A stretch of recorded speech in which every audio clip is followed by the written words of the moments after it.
আসসালামু আলাইকুম সবাইকে। আশা করছি সবাই খুব ভালো আছেন। আল্লাহর রহমতে আমিও খুব ভালো আছি। আজকের ভিডিওটা গাজীপুর টু কুমিল্লা, যেটা আপনারা অবশ্য ক্যাপশন পড়ে বুঝতেই পারছেন। মেয়েদের জীবনটা কি অদ্ভুত, তাই না? বাবার বাসায় যেখানে সে ছোট থেকে বড় হয়েছে, সেখানেই একটা সময় সে মেহমান হয়ে যায়। হ্যাঁ, কিছুদিন যাবৎ আমি আমার হাজব্যান্ডকে খুবই জোর করতেছিলাম যে চলো একটু কুমিল্লা থেকে ঘুরে আসি, বাট ওর কাজের জন্য ও আমাকে কোনোভাবেই নিয়ে যেতে চাচ্ছিল না। আরেকটা কারণ হলো কুমিল্লা আসার, ভাই বোনগুলোর পরীক্ষা শেষ হওয়ার পরে আমি কুমিল্লা আসি নাই আর ওদের সাথে টাইম স্পেন্ড করি নাই। অনেক বছরই এরকম হয়, কারণ এখন বিয়ে হয়ে গেছে, আগের মতো চাইলেই বাবার বাড়িতে আসতে পারি না। তো আমরা স্টেশনে যখন আসি, যদবপুর স্টেশনে, তখনই ট্রেন একটা চলে যায়।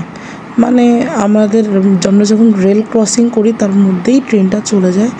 আমরা আর ওই ট্রেনটা পাই নাই। আমরা ঠিক রাত দুপুর 12টার দিকে ট্রেন পাইছি। আর এই যে দেখেন, মামনিদের যে জিনিসপত্রগুলো আমাদের কাছে ছিল, আমার মার যেগুলো আমাকে আনতে দিছিল সেগুলো। আর এই যে আমি ট্রেনের জন্য অপেক্ষা করতেছিলাম বসে বসে। আমার হাজব্যান্ডকে পাঠাইছিলাম, যেটা হয় আর কি নর্মালি, যে কিছু খাওয়ার জন্য। আর এইটা ছিল জয়দেবপুর থেকে কমলাপুরের যে নতুন ট্রেন, ওখানে এটা আমার প্রথমবার ছিল এই ট্রেনে চড়া। যাই হোক, সার্ভিস খুবই ভালো লাগছে আমার কাছে ট্রেনটার। তো আমরা কমলাপুর এসে পৌঁছায় প্রায় 1:30 বাজে তখন। তো এই যে সেদিন একটু কষ্ট হয়েছিল, কারণ এই জিনিসগুলো নিয়ে হাঁটা যাচ্ছিল না। এই জিনিসগুলা আমি কোথা থেকে নিছি বা কীভাবে কী হয়েছে, এটা অন্য একটা ভিডিওতে আপনারা দেখতে পারবেন। আর তো কমলাপুর থেকে বের হওয়ার পরেই আমরা বাসে উঠবো, মানে কুমিল্লার জন্য।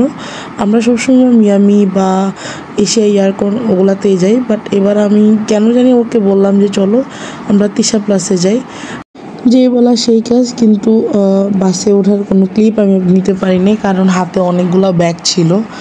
তো আমরা বাস থেকে আসার পথে, মানে রাস্তায় এই কাশপুরের ব্রিজটা পরে, বিশেষ করে এই জায়গাটায় আসলে আমার কাছে এত ভালো লাগে। যখন আসি তখন মনে হয় আমি কুমিল্লার কাছাকাছি চলে আসছি, কিন্তু যখন কুমিল্লা থেকে ব্যাক করি তখন এত খারাপ লাগে এই জায়গাটা, মানে যখন ক্রস করি। তো যাই হোক, এই যে ক্যান্টনমেন্টে, এখানেই আমার শৈশব পুরাটা কাটলো। যদিও আমি ক্যান্টনমেন্টে না, আমি আউটে, বাট আমাদের পুরা সবসময় রাস্তা ছিল এটাই। তো অবশেষে ক্যান্টনমেন্টে এসে পৌঁছালাম, এখন বাসায় যাওয়ার পালা।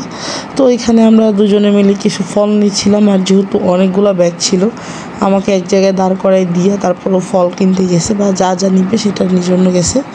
তো তারপরে সব কিছু নেওয়ার পরে একটা অটো নিয়ে নিলাম, আর অটো নিয়ে বাসার উদ্দেশ্যে রওনা দিয়ে দিলাম।